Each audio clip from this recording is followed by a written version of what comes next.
अच्छा भैया, हम गायक फुलेंद्र चंचल खजड़ी वाले मलौरा तियरा मडबनाथपुर से आजमगढ़ के बॉर्डर से चलकर एक बिरहा आपके बीच में ये हम गावे जात बानी पेश करतानी। हमारे बड़े भैया इरफान भाई के देख रेख में ये बिरहा होता। तो बिरहा का शीर्षक बा बाबा साहब की मौत कैसे हुई। तो देखें, हमके आशा ना बल्कि पूर्ण विश्वास बा कि अपने छोटा भाई के अपने बेटा के प्यार दुलार आप जरूर दिहन। आवा मार साहब तनी।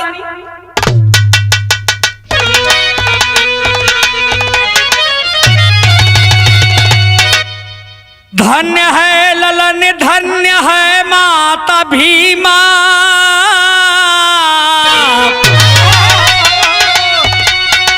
जन्म दी ललन को जिसका चमका सितारा।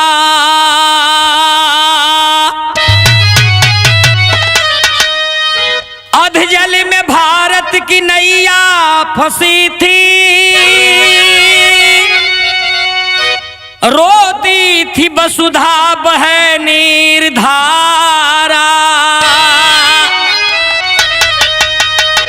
दोहरी गुलामी दलित झेलते थे, सवर्णों के आगे और न होता गुजारा। शिक्षा का हथियार लेकर अम्बेडकर है माँ भीमा का बेटा अकेला तहारा।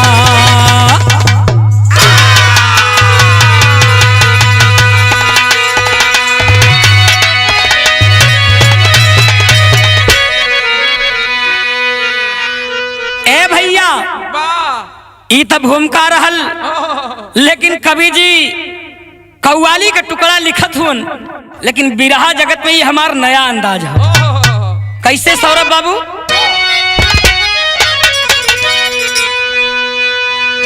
हर पाप सबका,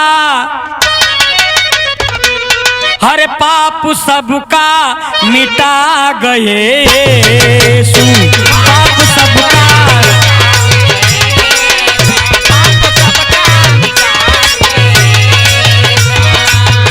लहू अपना बहा गए यीशु।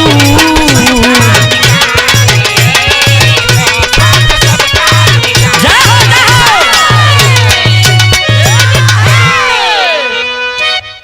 बिरहा में बड़ा अजब गजब का भाव लगल। कैसे? हर जीना सबको, हर जीना सबको सिखा गए भीम जी।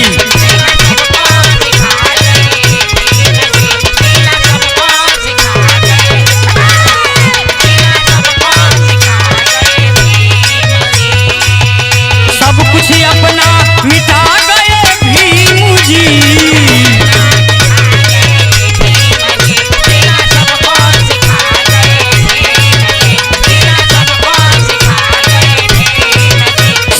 अपना मिटा गए भीम जी, जीना सबको।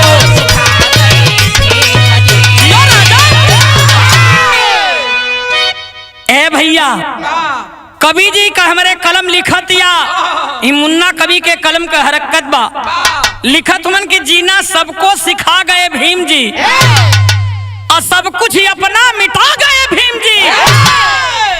हमरे बदे तोहरे बदे ए 85 के लोगन बदे के बाबा साहब डॉक्टर BR अम्बेडकर अपना सब कुछ न्यौछावर कर दिए। यह बतिया लिखत हुन सौरभ बाबू शायर से। आवा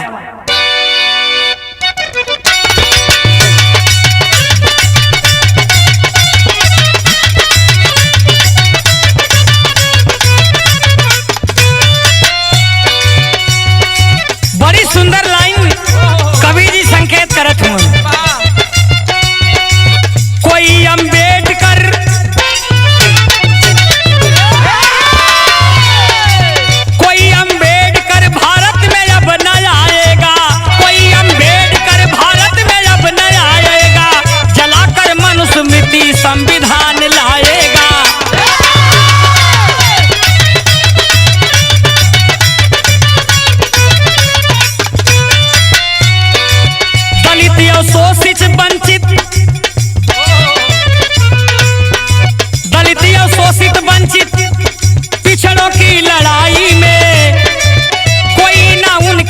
के टिक सका पढ़ाई में।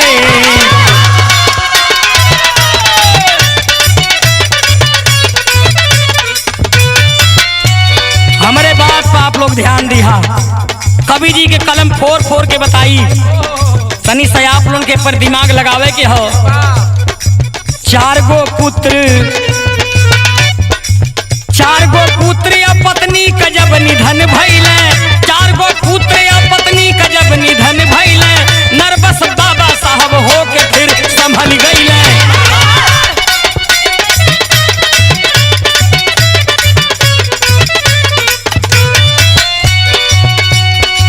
काम करते थे 20 घंटे साहब बीमार हुए,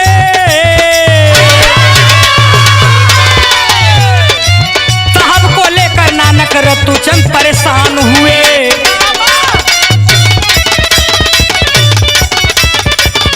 जियो राजा। ए भैया, बाबा साहब अपने परिवार के हमहन के लोगन खातिन के अपन सब कुछ न्यौछावर कर दिलन। बिरहा हमार बतावत बा कि बाबा साहब के पास 5 बेटे और 1 बेटी। बड़े बेटे का नाम यशवंतराव अंबेडकर जो आज जिंदा है, दूसरे बेटे का नाम गंगाधर, तीसरे बेटे का नाम रमेश बताया गया। चौथे नंबर पर 1 बेटी है जिसका नाम इंदु बताया गया, वो भी मर गई। और 5वें नंबर पर उनका छोटा बेटा, बड़ा प्यारा बेटा, जिसको बाबा साहब बड़ा दिल से चाहते थे। ए बाबू, वह भी बेटा इस दुनिया से चला गया, जिसका नाम है राज रतन। आई मौत जितना भइल बा 2 साल के अंदर। अच्छा, आप लोग तर्क करी हैं, गौर करी हैं, विचार करी हैं कि जकरे घरे में 2 साल के अंदर 3-4 ठे मौत हो जाई पंचो, ओकरे करेजा पर का गुजरी हो भैया। आज हम तू इन नील तीनों पाल दे के जौनी घूमतानी, आज बाबा साहब का दिन बा ए भैया। लेकिन फिर भी बाबा साहब संभल तो गए मेरे बाबू, लेकिन आपके लिए और हमारे लिए संभल गए। अब देखें आगे का हो तो पंचो, तरज लगल बाबू।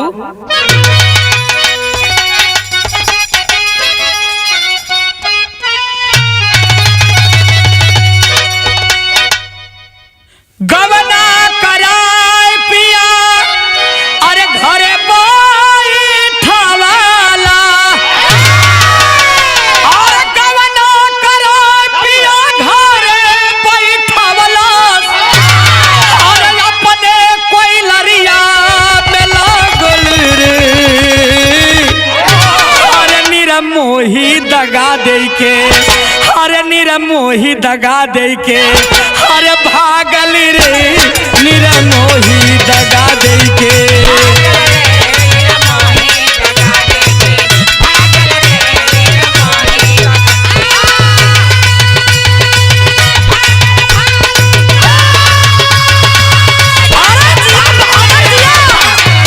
निरमोही दगा दे के।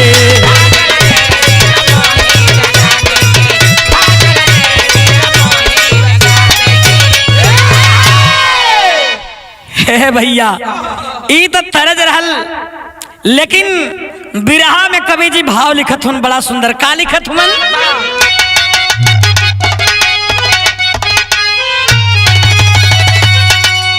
शूद्रन के करनवा करे 20 घंटा कमवा,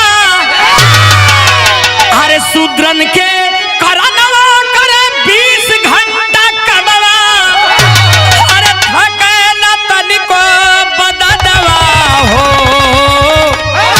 अरे तू जो है साहब कब खई है, अरे रत्तू जो है साहब कब खई है, अरे खनवा हो रत्तू जो है साहब कब खई है।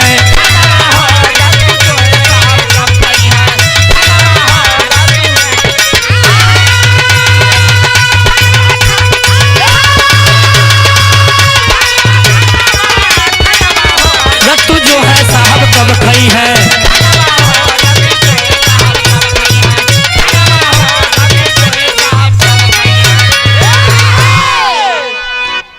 नानक चंद्र तू आ गईल अपने बखरिया, अरे खाना नहीं खैले साहब भैली फिकरिया।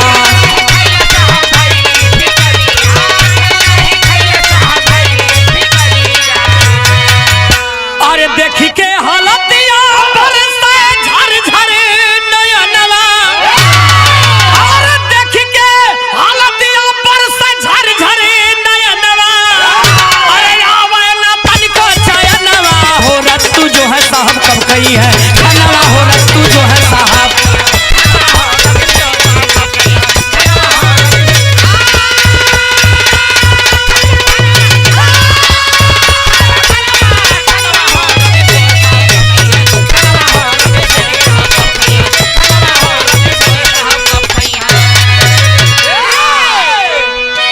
ए बाबू नानक चंद रत्तू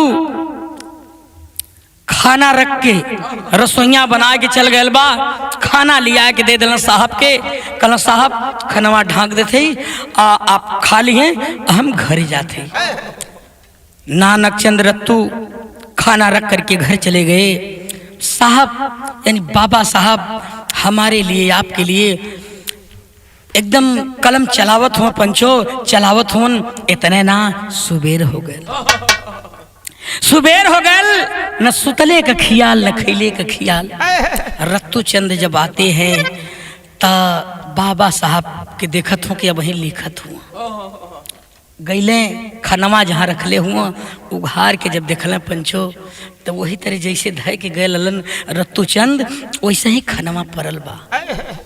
बाबा साहब को ताक के नानक चंद रत्तू और रोवत हूँ, झरझर झरझर आँखिया से आंस बरसता पंचो कि बारे बाबा साहब आज हमारे लिए आपने ये क्या कर रहे हैं साहब, अपने सेहत का भी ध्यान ना देते हो बाबा साहब। बाबा साहब पूछते हैं कि रे रत्तू क्यों रो रहे हो? कहला कि सरकार आप खाना वहीं तक ना खिले, हम आ गई घरे से रसोई वाला फिर दूसर ताजा खाना बनावा जात बा, आप वहीं रतिए का खाना ना खैली। अब देखे पंचो अब तनी देखा आगे का होता गीत लगे भैया।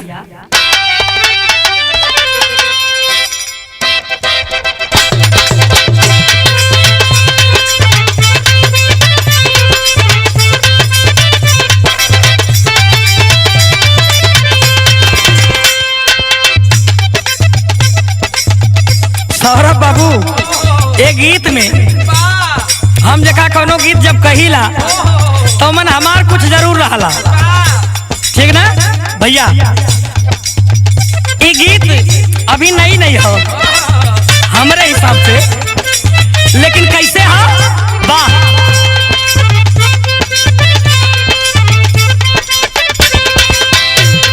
वह गीत का लाइन बा, उठा तो दर्द होला बैठा तो दर्द हो। अरे बार भैया बा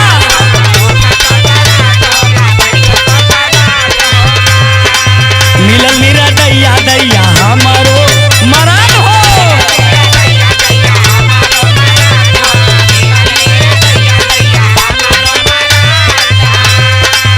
उठा तो दर्द होला बैठा तो दर्द हो, मिलल मेरा दैया दैया हमारो मराद हो। मुचकल राती कलैया हमारो,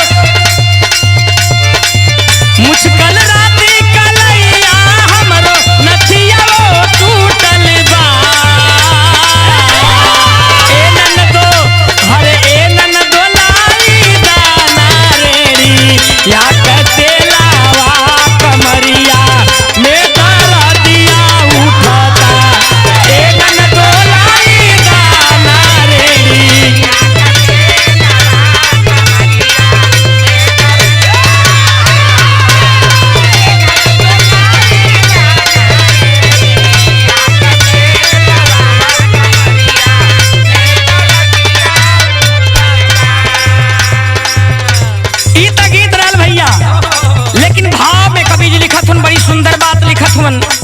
का लिखत हुन बिगड़ल बा स्वास्थ्य गइले बम्बई सहरिया। तबीयत बाबा साहब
तबीयत खराब हो गई, बम्बई हॉस्पिटल में भर्ती हवन, इलाज हो लगल। वहां नर्स का काम करे वाली एक औरत है जिसका नाम बताया गया शारदा कबीर। बाबा साहब का देख रेख हॉस्पिटल में वो है करें। इतना मन से वो सेवा करे लगली कि बाबा साहब का बीमारिया भैया तर्द घट गई हो। लेकिन वह शारदा कबीर बाबा के साथ में यहाँ दिल्ली आई, सेवा कर रही है। धीरे धीरे सेवा करत बा, हॉस्पिटल से आके इनके रूम पर भी सेवा करे, पट्टी बदलना, हर काम करना, दवा दारू देना, इंजेक्शन लगाना। लेकिन ये पंचो अब देखें अंतरा के लाइन में कवि जी लिखत हो, का लिखत हुआ, घर पे आके शारदा करे सेवा दरिया,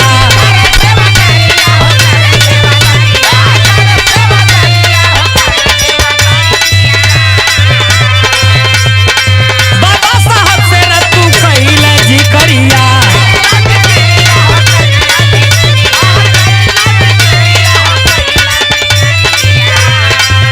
बात समझ ला लो,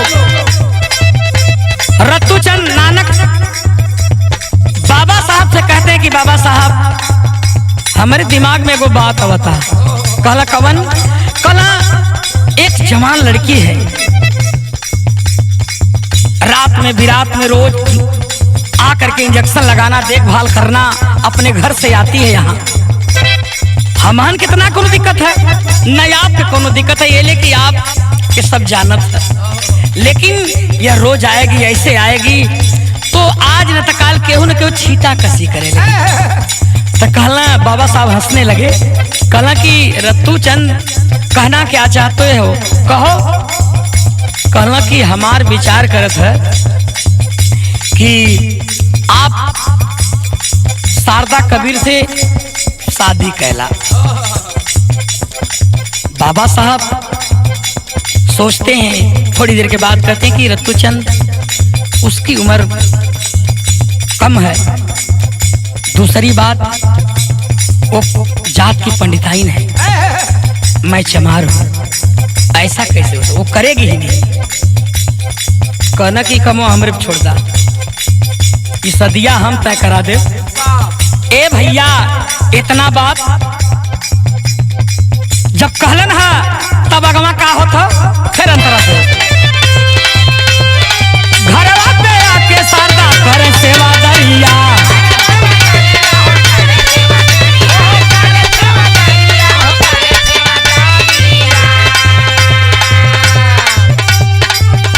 अरे बाबा साहब से रत्तू कइले जी करिया।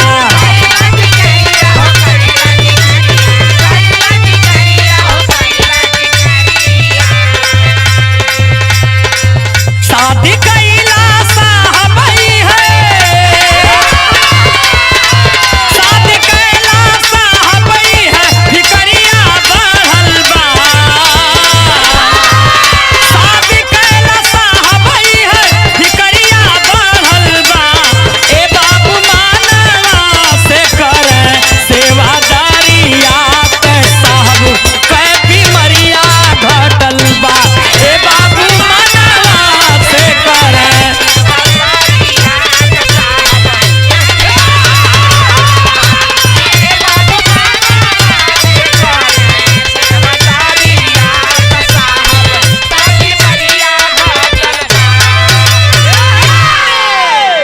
अब देखें नानक चंद रत्तू बाबा साहब का बात सुन के जा करके शारदा कबीर से कहते हैं, कहला कि शारदा एक बात मैं कहना चाहता हूं। अब जौन बा शारदा कबीर जब सुनली तो कहले कि कहिए रत्तू चंद जी। कहे लगलन कि मैं यही चाहता हूं कि तुम बाबा साहब के करीब आती हो, हमेशा चाहे रात हो चाहे बिरात हो, जब आके दवा दे के तुम जाती हो, तो हम चाहते हैं कि तुम बाबा साहब से शादी कर लो। तो हंसने लगती, मन ही मन मुस्कुराने लगती है। काहे से कि वो बम्बई से, यही से वो आई यहाँ तक। शारदा कबीर इसीलिए आई बाबा साहब की तस्वीर को अपने दिल के अंदर बसा चुकी थी।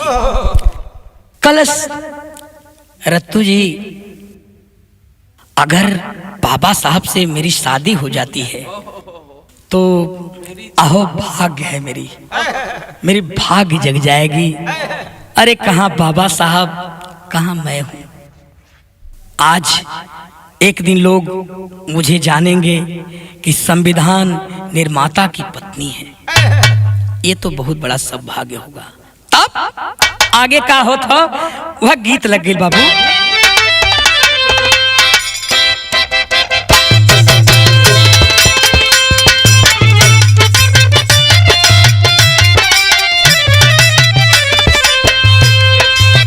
वह लाइन है,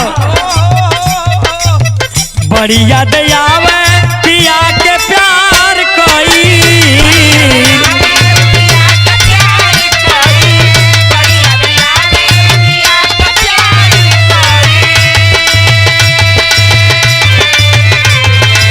रतिया तरतिया पहाड़ जास भाई,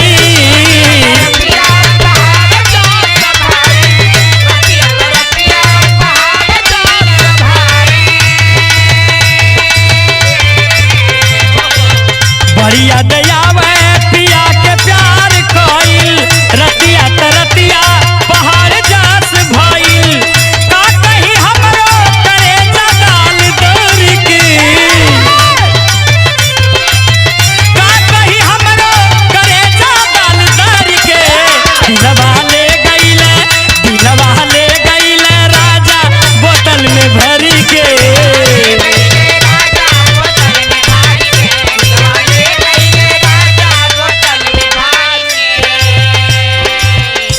गीत रहल। लेकिन कवि जी बिरहा में भाव लिखत हो, कितना सुंदर भाव लिखत हो। का लिखत हो? सविता अम्बेडकर से भइल जब की शादी,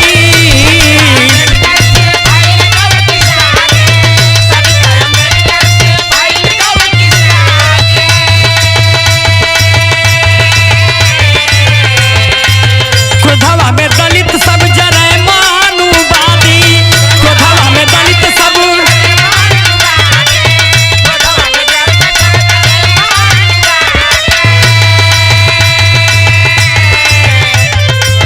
सिरवा झुकावले पपन बन के, सिरवा झुकावले पपन बन के, सुखवा ना पवली सविता दुल्हन बनी के,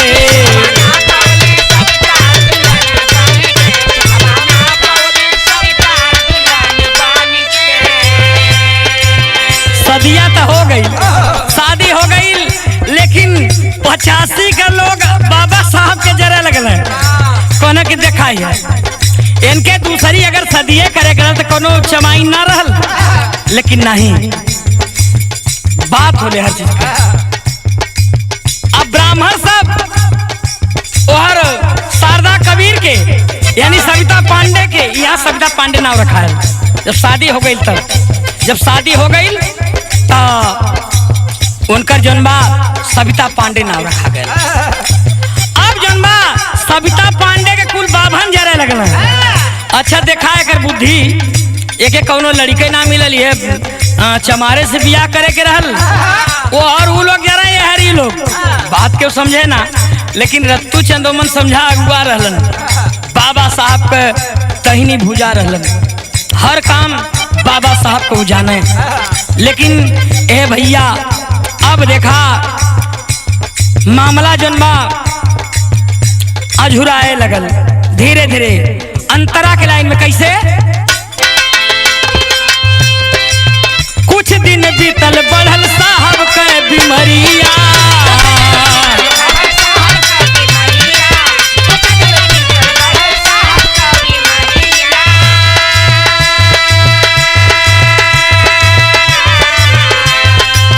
भर्ती सब कैले जाके दिल्ली की जहरिया,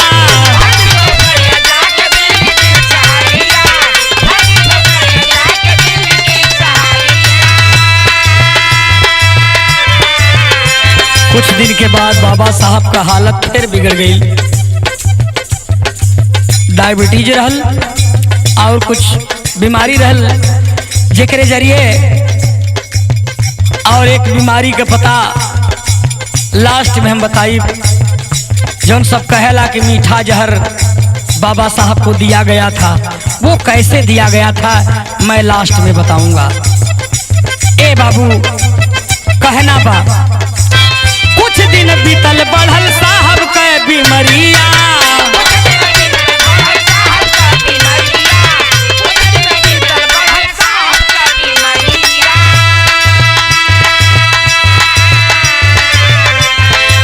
भर्ती सब कैल जाके दिल्ली की सहरिया,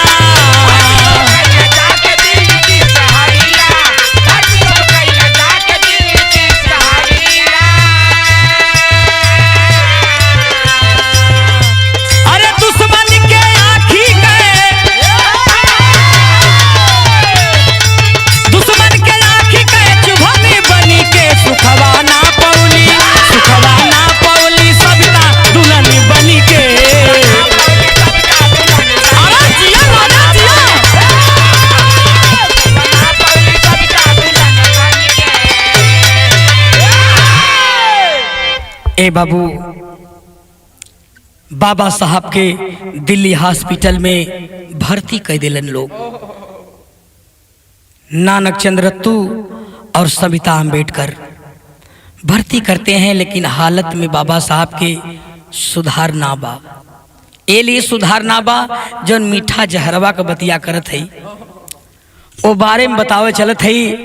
मीठा जहर कब दिया गया था? जौने समय सविता जी सब्जी आने गए हैं और नानक चंद्र रत्तू भी कोनो काम से गए हुवन, कोई ना बा रसोईया बा। एकाएक नेहरू जी और गोलवरकर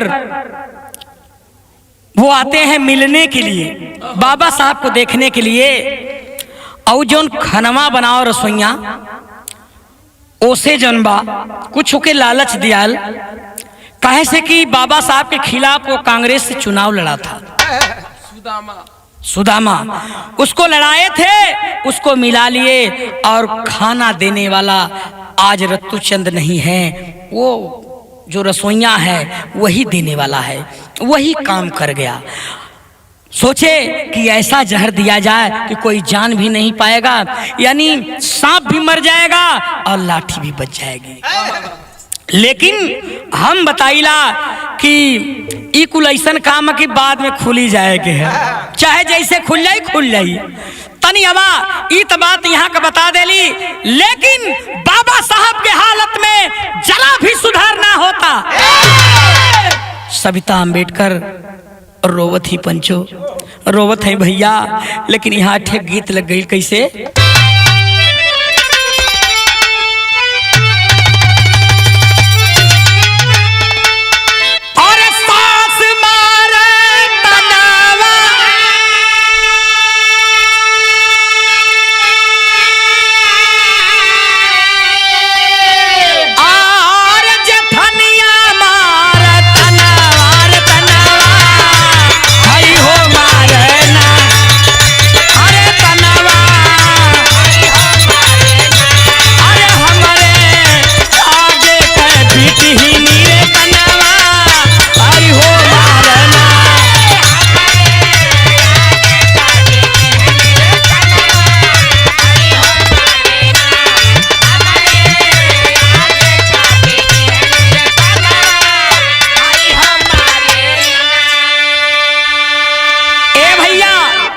गीत रहल, लेकिन कवि जी बड़ा सुंदर भाव लिखत हुन। का लिखत हुन?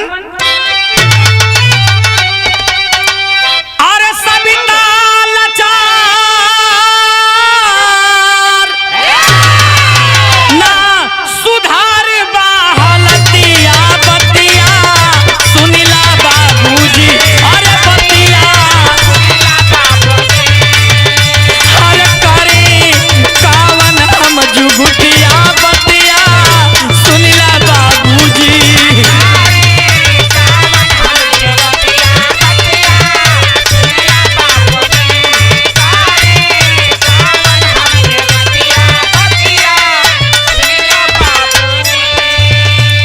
सविता बेचैन है, हालत में सुधार ना हो तब तक बंबई से डॉक्टर को बुलाती हैं। के बोलौली? डॉक्टर गायकवाड गईले बंबई से आई हो।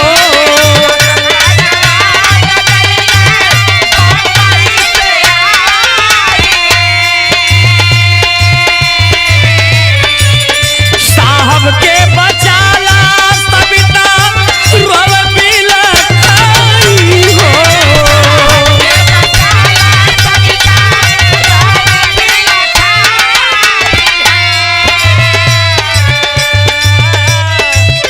करी का उपचार डॉक्टरी, करी का उपचार डॉक्टरी, चाली गईल रतिया बतिया सुनिला बाबूजी, अरे बतिया सुनिला बाबूजी, अरे बिगड़ल साहब के हालतिया त बतिया सुनिला बाबूजी।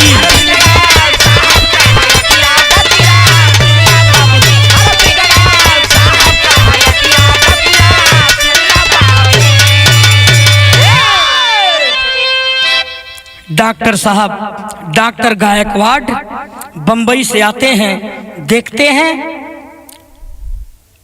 कहते हैं, दवा को भी देखते हैं, साहब को भी देखते हैं, जांच चेक करते हैं। चेक करके कल की सप्ताह जो दवा चलनी चाहिए डायबिटीज में, शुगर में और जो और रोग था, कर जो चलनी चाहिए दवा ओरिजिनल चल रही है, सही चल रही है, कह करके समझा करके डॉक्टर गायकवाड वापस चले जाते हैं। चल गईलन, लेकिन ये बाबू धीरे धीरे वो रात आ गई गमगीन वाली, जौन बाबा साहब के करीब वो मौत बन करके खड़ी बा। 6 दिसंबर 1956 वाली रात। ए बाबू देखें गीत लगे कैसे सौरभ बाबू। कहानी बिया कहे पेड़ा जानी काटाए बाबा, हर निबिया कहे पेड़ा जानी काटाए बाबा, हर निबिया चिरैयन कहे बा से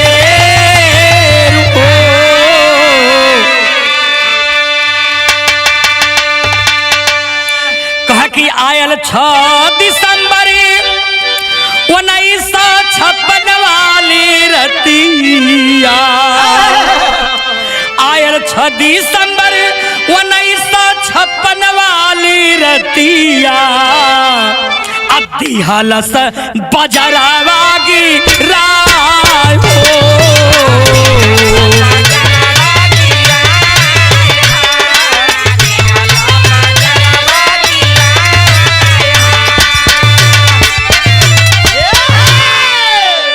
कहे बार बार देखे सविता साहब के सुरतिया, अमनवा बेचैन कौनो आवे नाही बतिया हो।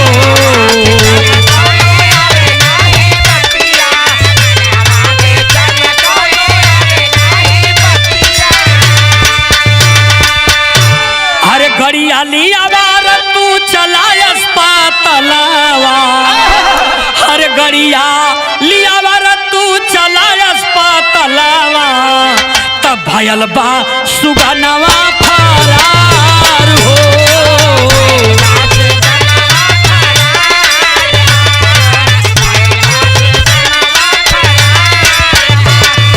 गड़िया लिया बार तू चला अस्पतालवा, गड़िया लिया बार तू चला अस्पतालवा, भयल बा सुगनवा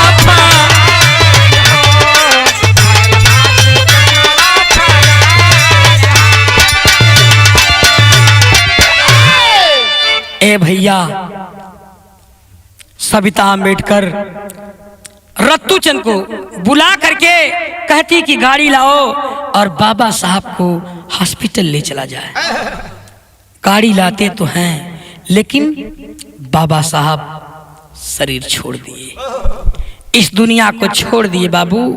लेकिन देखें सविता अंबेडकर बाबा साहब के लसिया पर गिर के रोवत है पंचो। कैसे रोवत है का कहत है?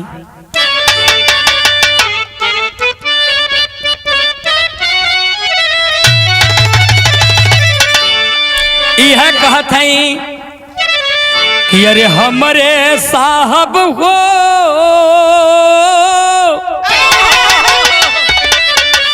अरे हमरे साहब हो, अरे सविता रोवे छाती पीटी कपार, हमरे साहब हो, सविता रोवे छाती पीटी कपार।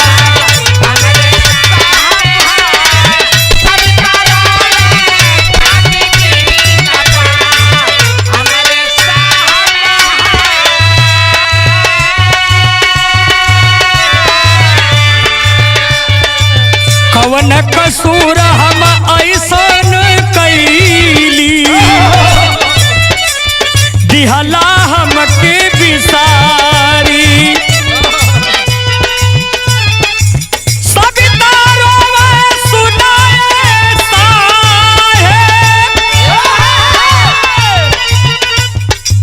सविता रोवे सुनाए साहब, लागब कौने जारी की हमरे साहब हो,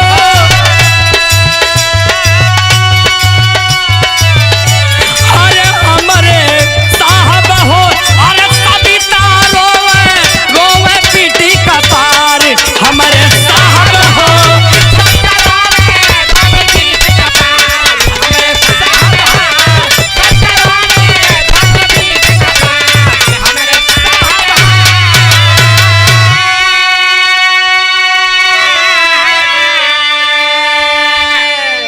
सविता रोवत हैं कि साहब आज हमके आप छोड़ के चल गईला, हम कौने डारी लगब।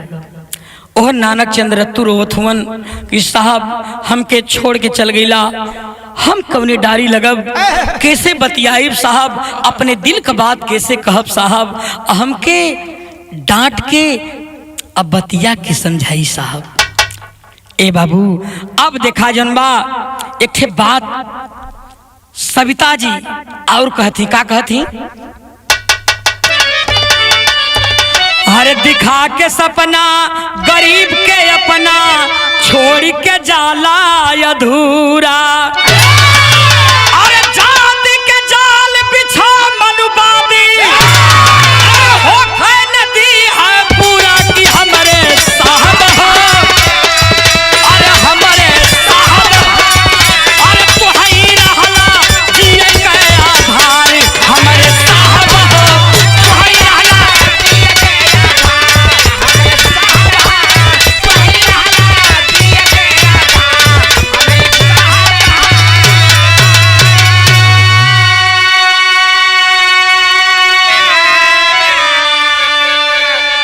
तोहरे बुद्धि विवेक से रत्तू चंद्वी का तो कि हमहू जियत रहली, आ सविता अंबेडकर के तो बतिये छोड़ दा जेकर बगिए उजड़ गई हो पंचो।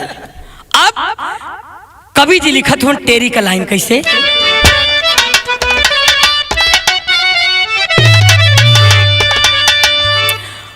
कह कि नवरिया कौने घाटे पे लगी, फेंकले जाल बहेलिया आवे फसल चिरैया,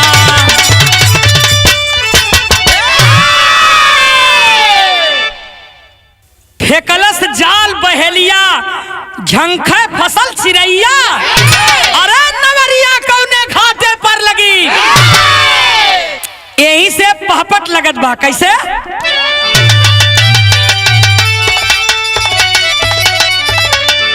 अरे चौमुख से घेरलन आज कसैया, गैया सो चले, अरे चौमुख से हर घेरलन कसैया, गैया सो चले, साहब बिन अब सुनी है मोर दुहैया, गैया सो चले।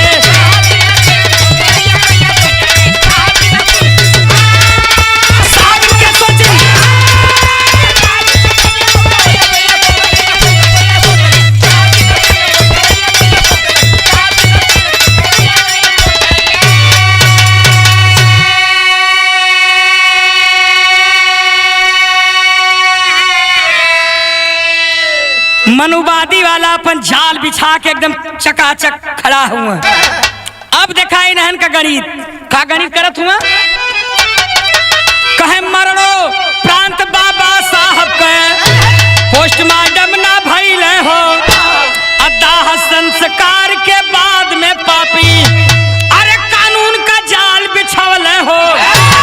अरे सच्ची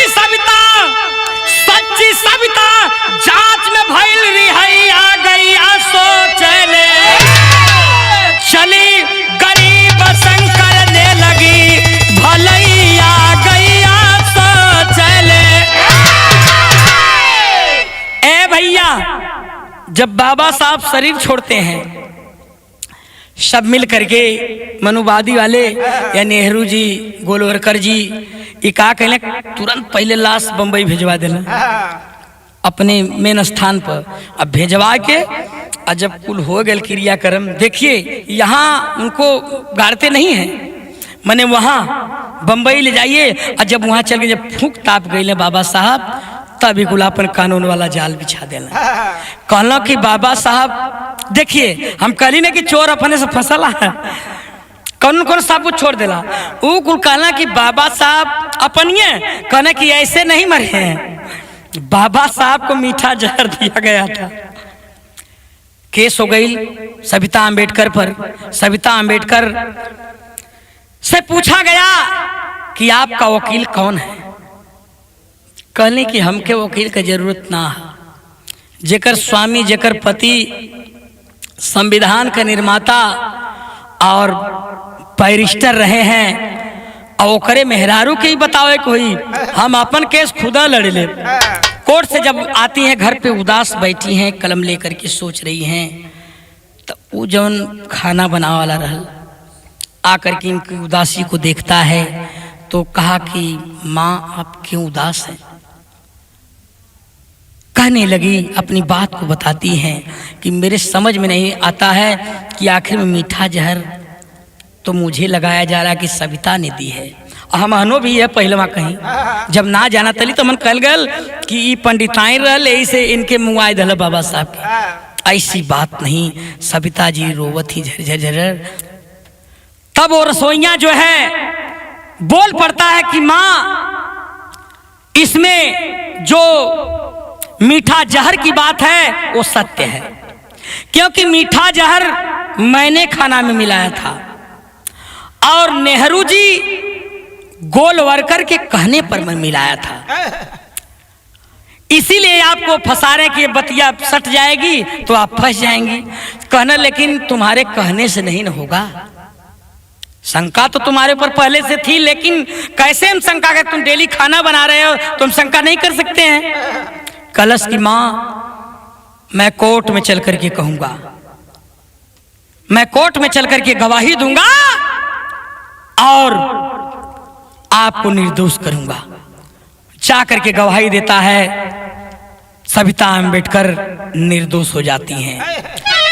फंस तो गई ना ये दोनों, लेकिन फंस गए। लेकिन कहना कि भाई सरकार भी उन्होंने करा उन्होंने दुहाई तो आखिर में करबा का। अब भी कुल का कहने की कांग्रेस वाला कहना कि अब भाई हमन कातिल के पूरा खोजे थी फिर से जवन जवन सरकार अवेले कहले कि बाबा साहब के कातिलन के हमन खोजत है, अब वहीं ले खोजता हूँ पता ही न चलल। सविता जी निर्दोष हो जाती हैं। आल्हा से आजा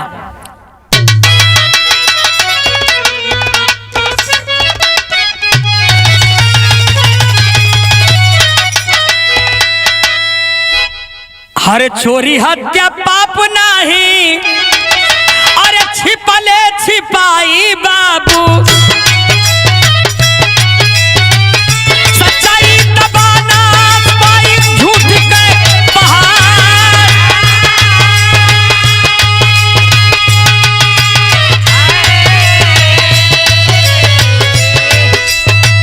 सविता के दोषी करल चाह दुश्मनवा पंचो,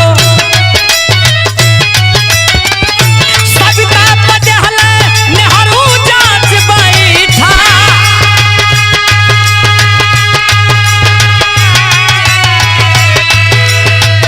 निर्दोष सविता सविता बीतल कुछ समय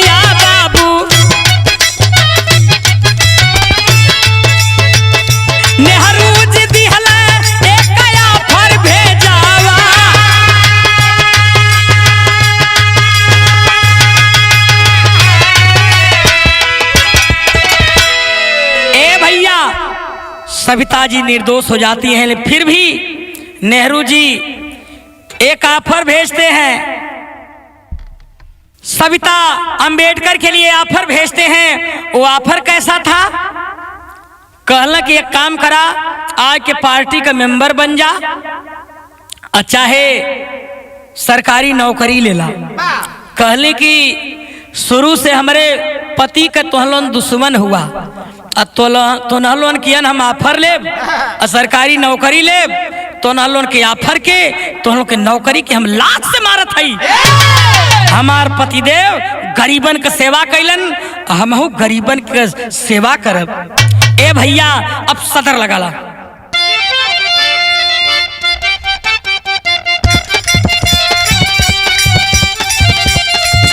ए भैया कहे जवन गांधी नेहरू रहल साहब का विरोधिया,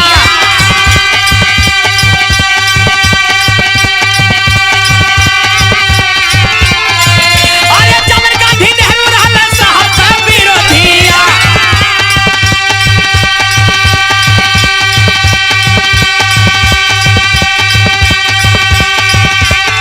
ए बाबू साहब के साथे नहीं अच्छा व्यवहार, ए बाबू साहब के साथे नहीं अच्छा व्यवहार,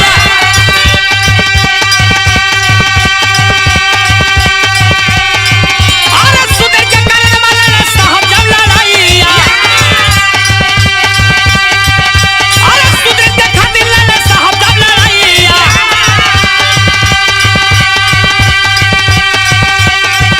अरे हरदम खिलाफत कैले कांग्रेस सरकार,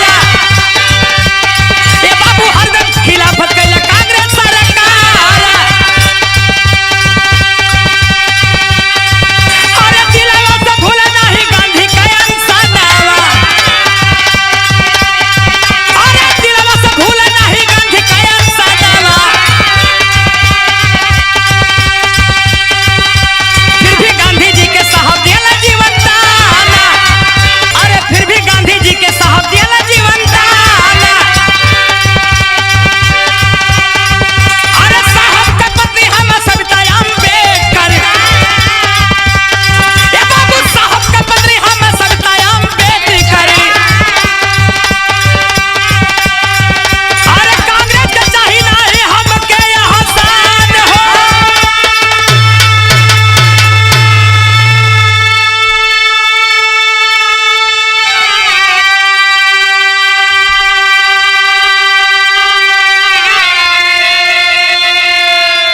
सविता अंबेडकर करी कि हम क्या केहू का एहसान ना चाहिए, हमेशा तोहलोन हमारे साहब के खिलाफ रहल हुआ, तो हम तोहलोन के पजरे अवत हई कदाप ना सुना हम करब का। जैसे हमार साहब आपन जीवन बिता देहलन ए लोगन खातिन के, ए भैया लोगन खातिन के, 85 के लोगन खातिन के, वही तरह हमरो जीवन ने उछावर रही। यहीं से खड़ी लगल एक तनी सा कोमल से घसक जा बाबू।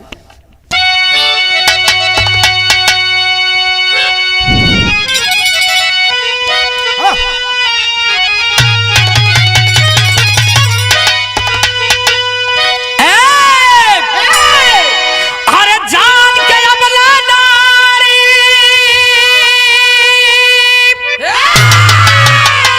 अरे आपन कैला खूब तैयारी, तो हरदम रही है दिल भीतरिया मांगी का सनूरा,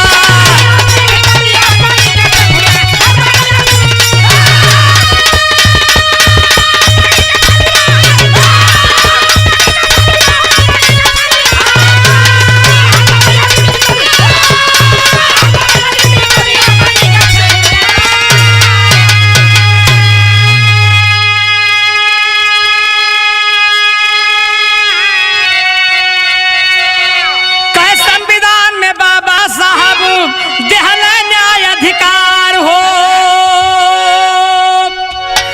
और कहे कि मिशन रही अब जारी हरदम करे बौद्ध प्रचार हो,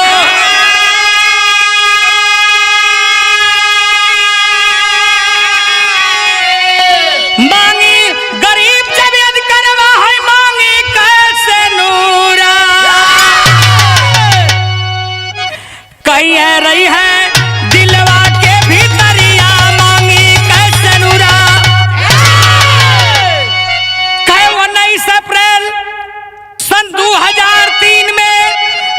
सविता हुई बीमार।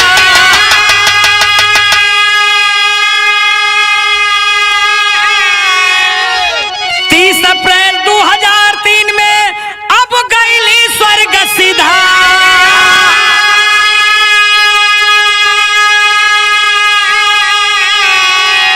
अरे तब पहुंची अब साहब के पजरवा, मांगी कैसे नूरा।